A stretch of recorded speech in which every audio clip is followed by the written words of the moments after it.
안녕하세요. 사주일기입니다. 오늘은 개해 간지에 대해서 알아보도록 하겠습니다. 천간으로는 개수예요. 천간에 이제 개수 전에 글자가 임수였어요. 임수는 전에도 이야기했지만 겨울을 의미하는 그런 글자입니다. 모든 기운을 모아서 응집하는 기운이 강한 글자가 임수가 되고요. 이 임수가 겨울에 응집을 통해서 응축하고 단단하게 만들었다가 더 이상 그 기운을 유지하지 못하면 우리가 가장 강해진 기운에서는 반대 기운으로 향하는 그런 모습이 됩니다. 양기가 아주 강해지면 기운 속에서 음기가 생겨나고요. 음기가 계속 강해지다 보면은 그 기운이 한계점에 다다를 경우에는요, 다시 양기가 생겨나는 그런 순환을 계속 하게 됩니다. 그래서 계절 역시 봄, 여름의 확산과 분산을 계속 지속하다가 그게 이제 더 이상 분산 확산이 지속되지 못하는 상황에 이르면 다시 응집하고 응축하는 가을, 겨울을 향하게 되는 거고요. 그것처럼 이 임수가 겨울에 더 이상 응축하지 못하는 한계점에 다다르면 다시 분산하는 그런 기운이 생겨나겠죠. 그래서 가장 응집된 상태에서 분산하는 기운이 처음 생겨난 그런 글자가 개수가 돼요. 지지로도 해수는 육음이고요. 자수는 일양입니다. 그래서 가장 응축된 상태에서 일양이 생겨나는 자수로, 해수에서 자수로 변동, 변화가 일어나는, 그러니까 해수에서는 가장 응축하는 기운이 강해서 이 안에서 다시 일양으로, 양의 세계로 향하지만 아직은 그 기운이 강하지는 않습니다. 이제 일양이 생겨났기 때문에요. 앞으로는 양기를 향해서 나간다는 걸 의미할 뿐 양기가 강하다 그런 글자는 아닙니다. 그래서 응집된 상태에서요, 새로운 양기를 만들어 나간다는 거, 응집됐는데 분산을 하는 기운이 만들어진다는 거는 그렇게 쉬운 일이 아니죠. 개수는 추운 겨울이라는 이런 응집된 상태, 그런 기운을 풀어가지고 분산을 통해서 양의 세계인 봄을 향하게 하는 글자가 됩니다. 그리고 봄에 이제 을목을 키우는 그런 모습이 됩니다. 그리고 이것이 바로 개수가 할 일이라고 이야기할 수 있겠죠. 그래서 봄에는 겨울을 지나왔기 때문에 대지는 황량하거든요. 아무것도 없는 그런 상태에서 어느 날 갑자기 이 을목이라는 새싹이 돋아나기 시작해요. 돋아나기 시작하는데 일단 돋아나기 시작하면은 어느새 폭발적으로 이 을목들이 대지를 다 덮는 그런 모습을 볼 수 있습니다. 그게 폭발적으로 이 을목을 키우는 힘이 바로 개수의 힘이다 라고 이야기를 할 수 있는데요. 그래서 개수는 굉장히 폭발력을 가지고 있는 그런 글자가 됩니다. 그러면 폭발적인 힘을 강하게 순간적으로 쓰는 그런 직업군이 바로 스포츠 계열이거든요. 그래서 스포츠 선수들이 이 개수라는 글자를 갖고 있는 경우가 많고요. 자동차에 비유한다면 요새 이제 터보 기능이라고 있죠. 이 기능을 쓰면은 속도가 순간적으로 속도를 낼 수 있게 하는 그런 기능이라고 이야기할 수 있습니다. 그래서 봄에 새싹을 키우는 개수는 열을 끌어올린다고 했잖아요. 열을 끌어올리는 작용이 개수는 수기를 의미합니다. 그래서 수기는 우리가 바닷물에도 비유를 하고요. 내리는 비에도 비유를 하는데요. 봄에 내리는 비는 기온을 상승시키는 그런 작용을 해요. 올해는 기해년으로 좀 여름에 덜 더웠어요. 해년이었기 때문에 덜 더웠는데 여름에 태풍이 많이 왔었죠. 태풍이 많이 오면서 바닷물 다 뒤집어 놨어요. 그래서 지금 일찍 추워지지가 않고 계속 날씨가 겨울이 좀 늦게 오는 듯한 그런 느낌을 받았는데 요즘에 계속 비가 내렸었죠. 가을에 내리는 그리고 초겨울에 내리는 비는요. 기온을 끌어내리는, 기온을 하강시키는 그런 역할을 하는 비라고 이야기할 수 있습니다. 그렇게 봄에는 개수가 열기를 끌어올리는 비가 내리고요. 가을, 겨울에는 임수가 열기를 끌어내리는, 기온을 끌어내리는 그런 비가 내린다라고 이야기할 수 있겠죠. 그래서 개수는 이 을목을 키우는 글자예요. 을목이라는 게 보통 새싹이라고 하잖아요. 새싹은 어린아이예요. 그럼 어린아이를 키우는 이 개수이기 때문에 개수의 성향 자체도 밝고 명랑한 그런 기운이 강하다라고 이야기할 수 있습니다. 뭐 구조에 따라서 개수 일주라도 응축하는 기운이 강한 분이다 그러면 좀 이런 기능이 떨어질 수는 있겠지만 대부분 개수 일주들은 밝은 성향을 가진 분들이 많다라고 이야기할 수 있습니다. 이 을목 자체가 말이라고 이야기를 하잖아요. 그리고 을목이 인간관계를 맺는 그런 글자라고 이야기를 했었습니다. 그렇기 때문에 이 을목을 키우는 개수 일주 자체도 말도 잘하고 그리고 인간관계를 중요시 여기는 글자다라고 이야기를 할 수 있습니다. 이렇게 을목을 키우는 개수가 만약에 을목이 아니라 갑을 키운다라고 하면 그 성향이 완전히 달라지겠죠. 원래 갑목은 임수가 키우는 글자입니다. 겨울에 응집을 통해서 봄에 이거는 뿔이잖아요. 그래서 음의 세계에서 드러나야 되는 갑목을 개수가 이 갑목을 키운다. 그러면 개수하고 갑목은 사실 서로 맞지 않는 그런 조합이 됩니다. 그렇다는 건 좋게 쓴다 그러면 뿌리를 키우는 그런 의미이기 때문에 교육 쪽으로 종사를 하면 좋다라고 이야기를 할 수 있지만 사실 개수가 갑목을 키운다 그러면 갑목 자체가 좀 뻣뻣함을 의미하고 위로 상승하는 기운이기 때문에요. 유연한 을목에 비해서 좀 뻣뻣한 그런 모습으로 말 자체도 을목을 키울 때 하고 갑목을 키울 때의 그 개수의 성향이 달라집니다. 그래서 말 자체가 좀 강해지고요. 그리고 다른 사람이 듣기에는 좀 예의가 없는 듯한 말투로도 들릴 수 있습니다. 제가 아들이 둘이 있거든요. 근데 둘 다 개수일주예요. 그래서 공부를 하면서 이 개수가 어떤 성향인가 이렇게 좀 많이 살피게 됐는데요. 일진에서 정말 갑이 강하게 오는 그런 날이다라면요. 아이들의 말 자체가 강해지더라고요. 그래서 갑목이 오는 날이다? 그러면 아들들하고 말을 길게 하지 않습니다. 말이 길어진다 그러면 갑자기 네가 이런 모습이었어? 라는 새로운 모습을 보여주거든요. 지지루는 해수입니다. 해수는 육음이라고 했잖아요. 육음으로 이 육음에서 할 일은 유구멀에 완성된 종자를 품어서 이 유금 속에 저장되어 있는 정보를 저장하는 그런 글자가 됩니다. 해수의 지장간을 보면 무, 갑, 임이 있죠. 수월에 가을에 거두어들인 곡식, 종자를 이 창고에다가 잘 보관을 했다가요. 해월 해수에다가 술중에 신금이 있습니다. 저장되어 있던 종자 신금을 해수에다가 풀어요. 그리고 술중에 정화라는 열기로 해수 공간을 따뜻하게 해주면 종자가 잘 발화되는 그런 모습이 됩니다. 그래서 술해의 이 공간 자체는 철나라고 이야기를 하죠. 가을에 신금이라는 종자로 뚝 떨어지면 이게 죽음을 의미한다고 했잖아요.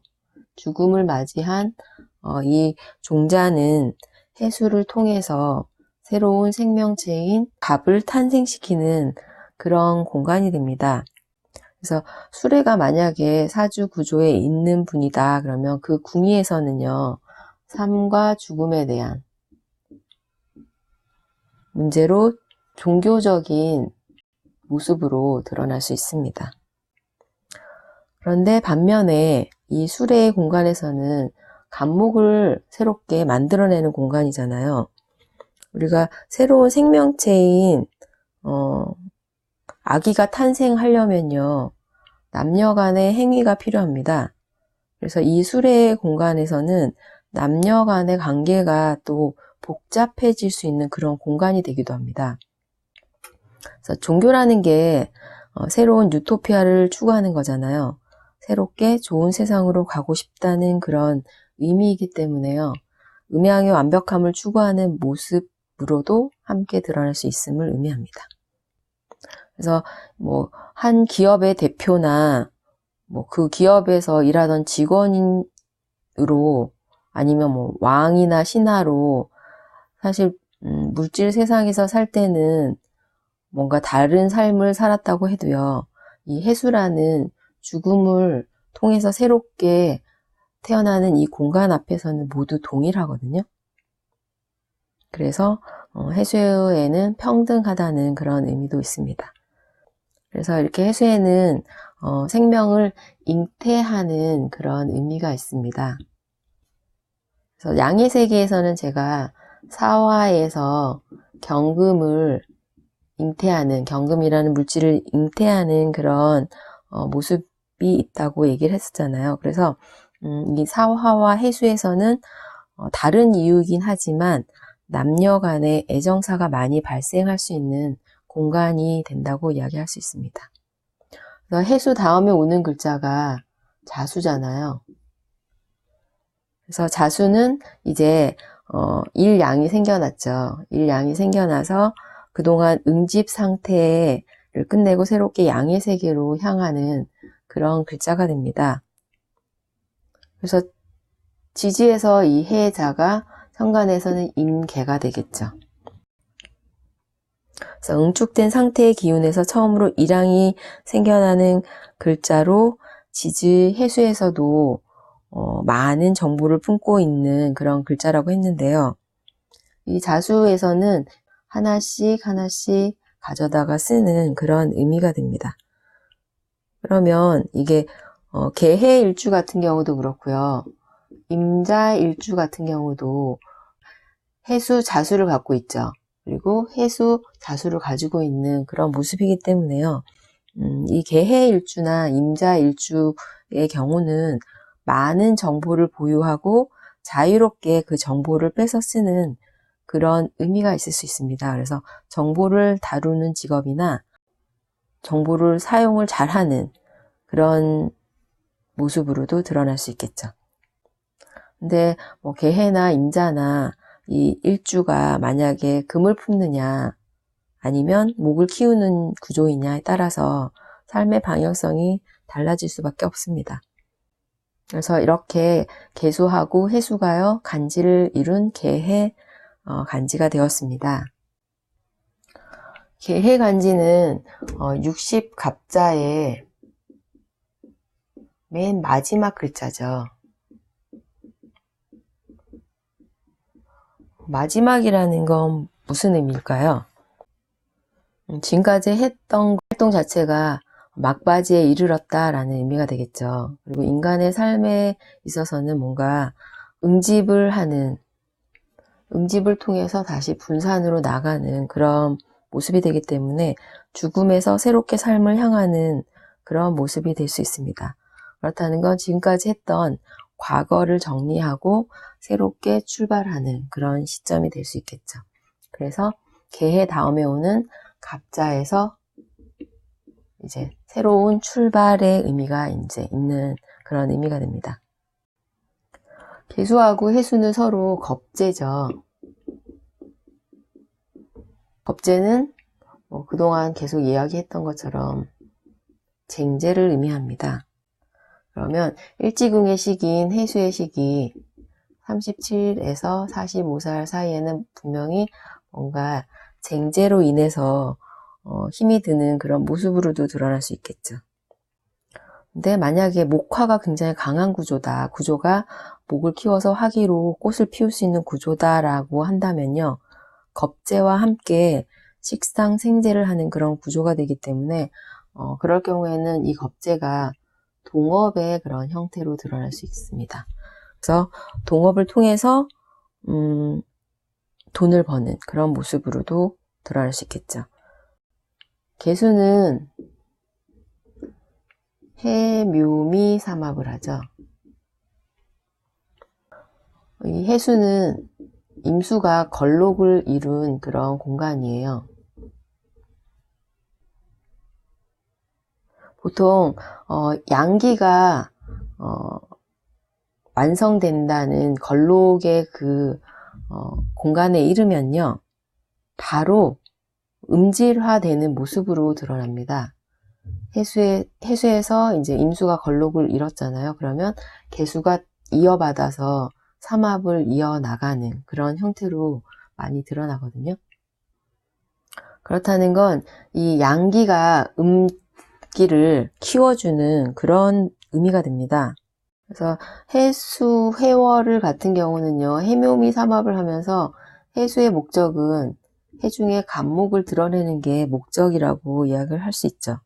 근데 이 개수의 입장에서는요, 을목을 키우는 게 개수가 하려고 하는 그런 일이에요. 그러면 개해간지라고 할 경우에는 개수 입장에서는 자신이 키우려는 이 을목을 키우려면 시간이 굉장히 오래 걸린다라는 의미가 됩니다. 근데 해중 임수 입장에서는요, 자신이 키우고자 하는 갑을 누구에게 개수가 대신 키워주기를 바랄 거예요. 그래서 임수는 개수에게 자신의 힘을 보태주는 그런 의미로 원조를 해줄 수도 있겠죠. 그리고 뭔가 투자를 하는 그런 의미로도 될 수 있고요. 그리고 나 대신에 내 것을 좀 잘 해달라고 부탁하는 그런 모습이 될 수도 있습니다. 그리고 이 해수라는 공간 자체가 개수에게는 맞지 않는 공간이 됩니다. 왜냐하면 개수는 양의 세계로 나가서 을목을 키우기 때문에 양기 확산을 하는 그런 글자인데, 해수는 육음의 공간이잖아요. 그리고 해수는 조용한 내부를 의미합니다. 그래서 이 해수 공간에서는 개수는 답답함을 느낄 수 있겠죠. 그리고 그 자리를 떠나고 싶은 그런 생각도 많이 드는 이중적인 공간이 될 수 있습니다. 그래서 해, 자, 축, 인으로 그 다음에 임묘까지 가려면 시간이 굉장히 많이 걸리잖아요. 그래서 해수 공간 자체가 응집의 기운이 가장 강한 그런 공간이기 때문에 이 개수 입장에서는 이 응집을 분산으로 바꾸기에는 정말 힘이 드는 공간이다라고 이야기할 수 있겠죠. 그런데 만약에 이 개해 일주가 수기가 전체적으로 강한 구조가 된다 이러면 정말 이 개수 입장에서는 분산을 해야 하지만 분산하지 못하는 답답함으로 이게 구조에 따라서는 우울증으로도 빠질 수 있는 그런 모습이 될 수 있습니다.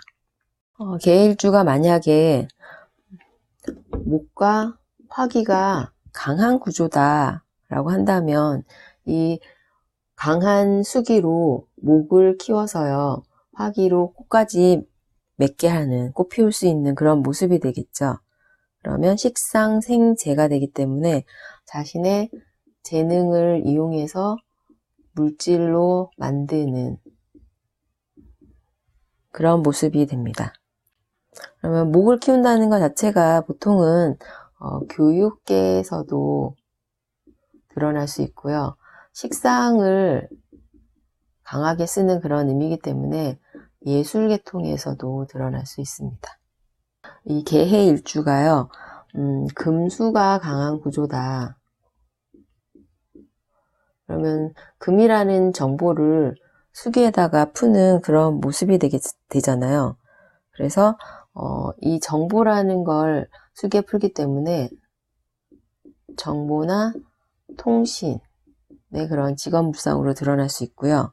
그리고 금이라는 건 수기에 풀어서 발화시키는 그런 모습이죠. 그렇기 때문에 금융업계에서도 종사할 수 있는 그런 모습이 됩니다. 근데 만약에 금수가 이렇게 강하면서 화기까지 드러나 있다. 그러면 이 화기는 금에게 새로운 정보를 주는 그런 모습이 되기 때문에 이 금이라는 정보가 좀 더 업그레이드된 정보의 의미가 됩니다. 그러면 이 금은 개수일주에게는 인성의 요소잖아요. 그러면 공부가 좀 더 전문적인 공부로 전문 기술을 쓰는 그런 구조가 될 수 있습니다. 개일주가 남자라면요. 부인성은 화기가 되겠죠. 수기가 굉장히 강한 그런 구조예요. 그러면 부인이 일지궁에 들어오려면 좀 힘이 드는 그런 모습이 됩니다. 만약에 개해일주가 목이 강하다 그러면 수생목, 목생화의 그런 구조가 되기 때문에요. 그래도 부인을 일지궁에 받아들일 수 있는 그런 모습이 되지만, 그리고 부인 입장에서는 이 해수의 공간 자체를 응집된 공간을 분산으로 풀어주는 그런 모습이 되기 때문에 좋은 역할을 할 수 있지만요. 만약에 목기가 강하지 않은 그런 구조다라고 한다면 이 부인인 화 입장에서는 수기에 의해서 화기가 약해지는 그런 모습이 될 수 있기 때문에 부인은 몸이 아프거나 아니면 이 자신이 해야 할 일이 많은 관성이 강한 구조잖아요. 자신이 뭔가 희생봉사해야 하는 그런 모습의 부인으로 드러날 수 있습니다. 그리고 일지궁의 모습 자체가 쟁제의 모습이 되기 때문에 일지궁의 시기에 이르는 그 시점에 이르면 분명 부인이 아프거나 아니면 돈 문제가 생기는 그런 모습이 될 수 있습니다. 만약에 개일주가 여자다 그러면 남편성은 토가 되겠죠.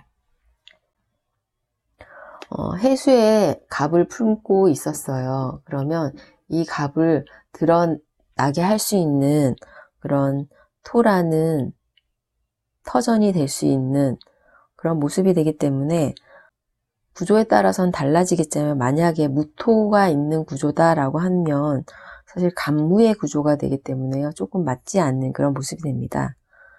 그래서 기토가 필요한 그런 모습이 되겠죠. 기토라면은 해중의 간목을 키워서 드러낼 수 있는 그런 배우자의 모습이 되긴 하지만요.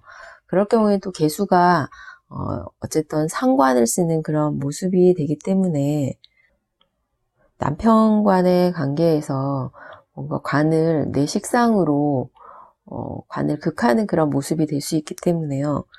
부부간의 사이가 나빠질 수 있는 그런 모습이 될 수 있습니다. 그리고 개수 자체는 을목을 키우기 때문에 밖으로 나가야 되는데 이 해수라는 일지궁의 상황 자체가 내가 그렇게 하지 못하도록 하는, 그리고 이 해수의 시기에 이르면 뭔가 쟁제를 이 배우자로 인해서 쟁제의 의미가 되기 때문에요. 경제적으로 그리고 서로 부부간의 관계가 나빠질 수 있는 그런 모습으로 드러날 수 있습니다. 오늘은 개해 간지에 대해서 알아봤고요.